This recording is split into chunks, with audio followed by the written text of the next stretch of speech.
今日想同大家深度拆解一個近期令到全香港人都非常關注，甚至係有啲心驚膽戰嘅話題，就係香港樓市。如果你最近有留意新聞，或者你本身就係揾緊樓準備上車嘅朋友，你一定會注意到一個好誇張嘅現象，就係元朗區嘅樓價竟然跌穿咗好多人心中嘅心理關口，甚至有人形容係跌返去歷史低位。咁究竟而家係咪已經見底？定係個底下面仲有個地庫？如果你而家手頭上有啲錢，諗緊應唔應該趁低吸納，定係應該繼續觀望？自住同投資喺而家呢個時勢又有咩分別？今日我會一次過同大家講清楚，仲會揭開嗰4個分分鐘令你血本無歸嘅買樓陷阱。我哋先嚟睇下元朗，點解元朗會成為今次樓市風暴嘅風眼？大家記得幾年前，元朗仲係好多後生仔上車嘅天堂，甚至係投資者眼中嘅肥肉，話晒有北部都會區呢個大概念撐住。但係去到2024年、2025年呢段時間，我哋睇到嘅數據係非常之令人心寒。好多半新盤，即係嗰啲樓齡得5至8年嘅屋苑，蝕讓嘅成交係接二連三。以前6、700萬先買到嘅一房或者細兩房，而家竟然跌到落4字頭甚至3字頭。呢種跌幅，對於喺2019年或者2021年高位入市嘅業主嚟講，簡直係一場噩夢。好多人話元朗跌穿歷史低位，其實唔係誇張。如果你扣除咗通脹同埋呢幾年嘅利息開支，好多業主嘅資產價值其實已經縮水咗超過30%。咁大家就會問，香港樓市係咪真係見底啦？要判斷見底，我哋唔可以淨係睇一兩個屋苑嘅成交，我哋要睇成個大環境。首先係利息問題，雖然美國嗰邊開始話減息，但係香港嘅銀行體系結餘同埋最優惠利率係有滯後嘅。以前我哋習慣咗1厘、2厘嘅供樓利息，而家去到4厘甚至更高，呢個對購買力係一個好大嘅打擊。好多人供樓嘅負擔大咗，自然就對買樓望而卻步。再加上而家香港嘅經濟環境，大家份糧未必加得好快，甚至有啲行業仲出現裁員潮，大家對未來嘅入息預期低咗，自然唔敢背負幾百萬甚至上千萬嘅債務。但係另一個角度睇，政府不斷出招撤辣，又搞咩人才計劃，你可以見到租金其實係升緊嘅。呢個係一個好奇怪嘅現象，樓價跌，租金升，即係租金回報率高咗。以前可能得2厘回報，而家好多屋苑去到3.5厘甚至4厘。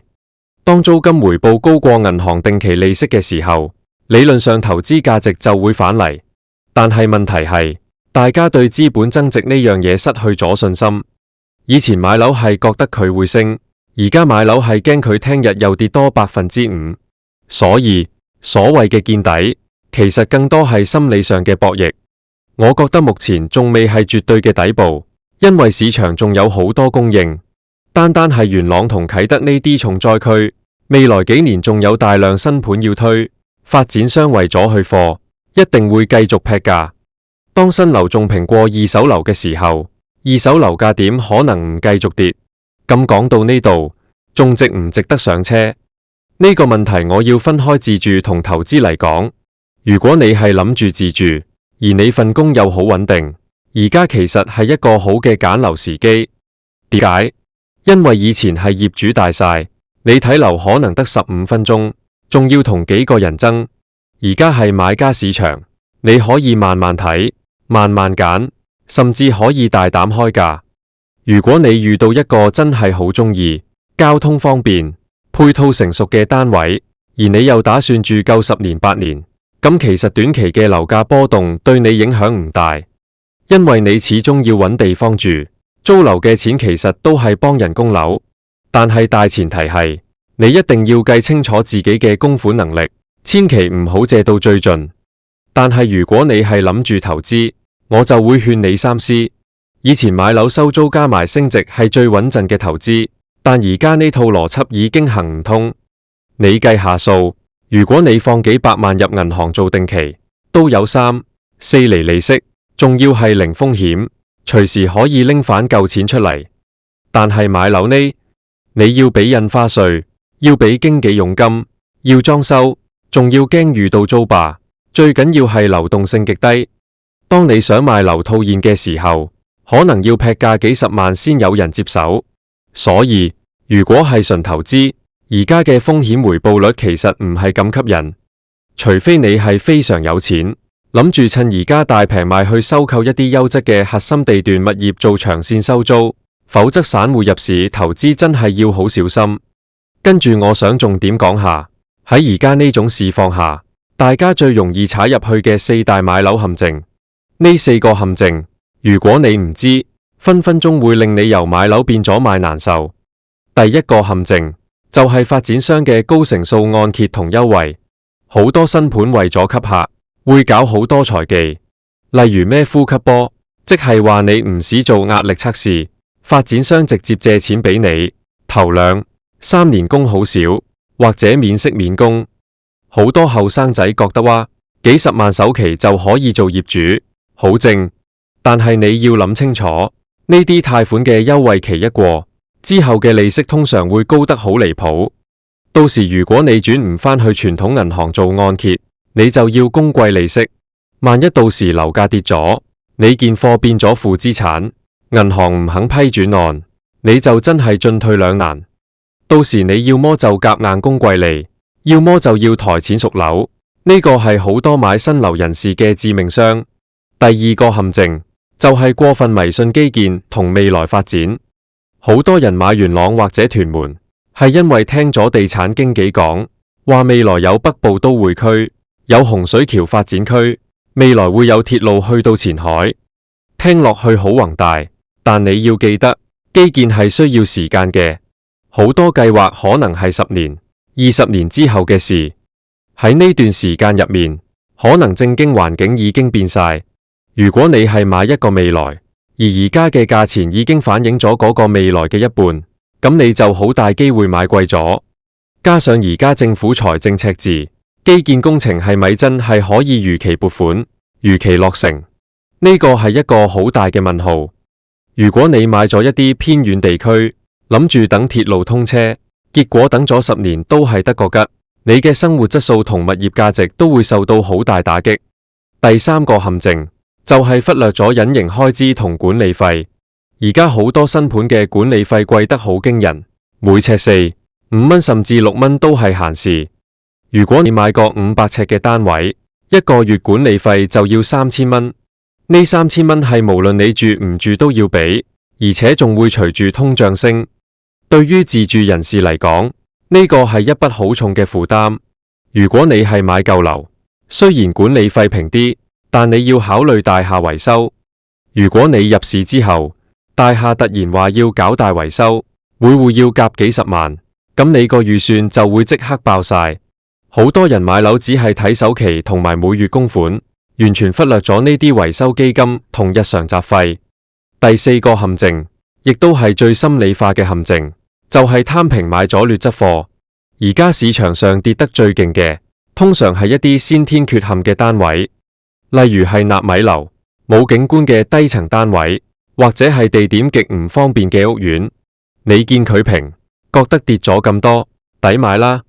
但你要明白，呢啲貨喺旺市嘅時候可能有人接，但喺淡市或者市道平穩嘅時候，係完全冇流動性嘅。當你想換樓嘅時候，你會發現人哋啲優質單位升反，你件劣質貨依然企喺度，甚至仲跌緊。買樓最忌就係因為平而買，你要買嘅係價值。一個好嘅地段、好嘅景觀、好嘅間隔，先至係保值嘅關鍵。講返元朗，點解我會用元朗嚟做例子？因為元朗反映咗香港樓市嘅一個縮影。元朗有好多大型屋苑，供應量大，成交活躍。當市道唔好嘅時候，業主之間會出現競爭性減價，你減10萬，我減20萬，結果樓價就向下螺旋。但係元朗亦都有佢嘅吸引力，例如生活配套真係好完善，食嘢方便，西鐵去市中心其實都快。如果你係喺嗰區返工，或者屋企人住附近，元朗嘅生活成本相對市區係低啲嘅，但係如果你問我香港樓市見底未，我會話2025年將會係一個關鍵嘅轉折年。我哋要睇幾樣嘢：第一，息口係咪真係穩定落嚟；第二，香港嘅勞動力市場係咪可以止跌回升；第三，最重要嘅係大家對未來嘅信心。樓市唔係單純嘅經濟數據，佢係一個信心遊戲。當大家覺得買樓唔再係保值手段，甚至係負累嘅時候，樓價好難有強勁反彈。對於如果你係30歲左右，想喺而家呢個市況上車嘅朋友，我有幾點建議。第一，一定要留返充足嘅現金流，唔好將所有錢都放晒入首期。萬一你工作上有咩變動，或者屋企有急事，你都要有夠錢頂住半年至1年嘅供款。第二，揀樓要揀抗跌力強嘅。咩叫抗跌力強？即係近地鐵站、大龍頭屋苑、有商場配套。呢啲樓喺跌市嘅時候會跌少啲，升市嘅時候會行快啲。第三，唔好聽地產經紀講話租金差唔多，你要計埋印花稅、保險、維修同埋最重要嘅機會成本。而家好多人喺度講悲觀主義，話香港樓市會變到好似日本咁，跌足30年。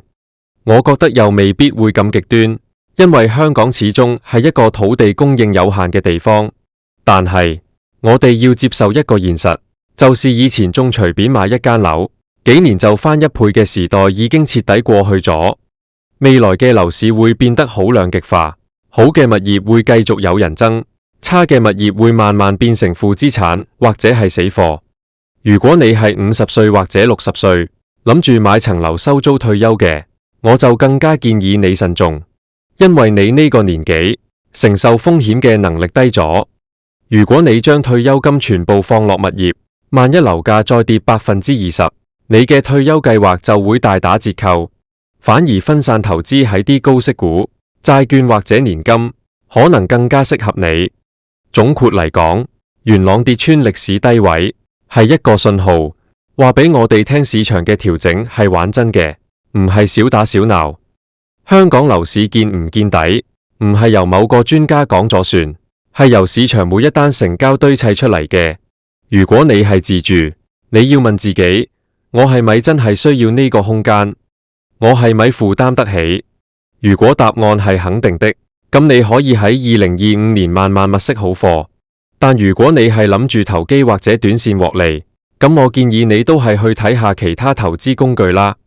買樓係人生大事，特別係喺香港呢個咁畸形嘅市場，大家一定要保持冷靜，唔好被市場嘅情緒帶住走。升嘅時候唔好貪心，跌嘅時候亦都唔好恐慌。最緊要係了解自己嘅需求，做好風險管理。希望今日呢段分享可以幫到正在掙扎緊入唔入市嘅你。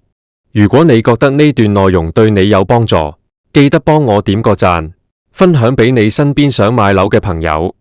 我哋下次再見。最後我想補充一點關於心理素質嘅嘢。喺呢種大跌市入面，你會聽到好多負面嘅聲音，有人話要移民，有人話香港玩完，但係你要記得，市場永遠係循環嘅。雖然我唔敢話樓價會好快升返轉頭，但係每當市場去到最絕望嘅時候，往往就係轉機出現嘅時候。關鍵係你有冇嗰份定力，同埋你有冇做好最壞嘅打算。如果你而家係負資產業主，亦都唔使太過灰心，只要你仲供得起，只要你唔賣，嗰個損失就只係紙面上嘅。最緊要係保住份工，保住身體健康。喺2025年呢個大環境下，我哋每個人都要學識同唔確定性共處。